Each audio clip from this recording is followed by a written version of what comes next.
Trahedya sa Quezon City, 3 batang magkakapatid ang nasawi matapos masunog ang kanilang bahay. Sa Barangay Santo Domingo po yan. Saksi, si Mark Salazar. Alam gagawin ko! Palit kami ng buhay, palit. Walang paglagyan ang hinagpis ng isang ina sa sinapit ng kanyang 3 anak sa Quezon City.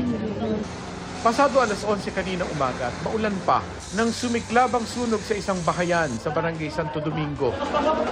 Kailangan nyo ito sabi nyo ng bumbero! Stop nyo na po yung apoy. Upang wala na po madahamon na bahay. Hallelujah. Amen and amen. Masikip ang eskinita papasok sa lugar, kaya pahirapan ang pagresponde sa sunog na umabot sa 2nd alarma. Kinailangang butasan ng isang pader para matunto ng sentro ng apoy. Idineklarang fire under control pasado alas 12 ng tanghali.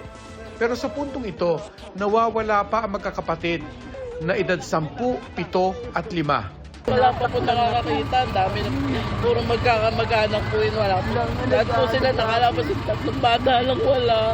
Nagkaayos po ako ng CT scan ng nanay ko kasi may sakit po ito. Natit po ako nakasawa ko ng motor. Bali nandun po kami sa pabella. Yung anak po namin 3, natutulog pa po sa kwarto. Mga kamag-anak ang kasama noon ng mga bata sa kanilang compound. May naiwan po yung 3 pamangkin ko po, hinahanap ko po eh. Hindi pa po kami nakakapasok sa loob eh. Inikot na po namin lahat, wala po eh. Hindi naman po kasi namin alam na nandun pa sa baba. Ngayon, sobrang taranta po namin, nandun na po sa yung apoy sa kwarto namin. Bumaba na po kami lahat, lumigos na po kami. Umano na kayo lahat. Opo. Tapos tsaka lang po, nung hinahanap pa po namin yung 3, sabi daw po andun para po pala sa loob. Mga bumbero lang ang pinapapasok kanina sa peligrosong lugar.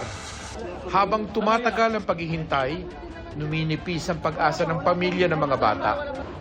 Kasunod ng pagdating ng Soko, ang pagdating din ng kumpirmasyon ng kanilang kinakatakutan.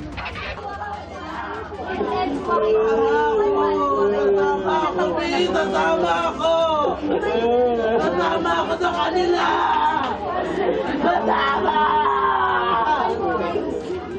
Ayon sa investigador ng BFP na hindi autorisadong humarap sa media, hiwa-hiwalay na natagpuan ang labi ng mga bata sa 2nd palapag ng gusali. Inaalam pa ang pinagmulan ng sunog at ang halaga ng pinsala nito.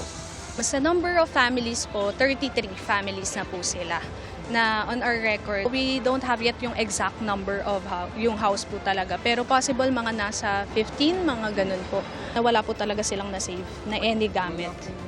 Para sa GMA Integrated News, ako si Mark Salazar, ang inyong saksi. Mga kapuso, maging una sa saksi. Mag-subscribe sa GMA Integrated News sa YouTube para sa iba't ibang balita.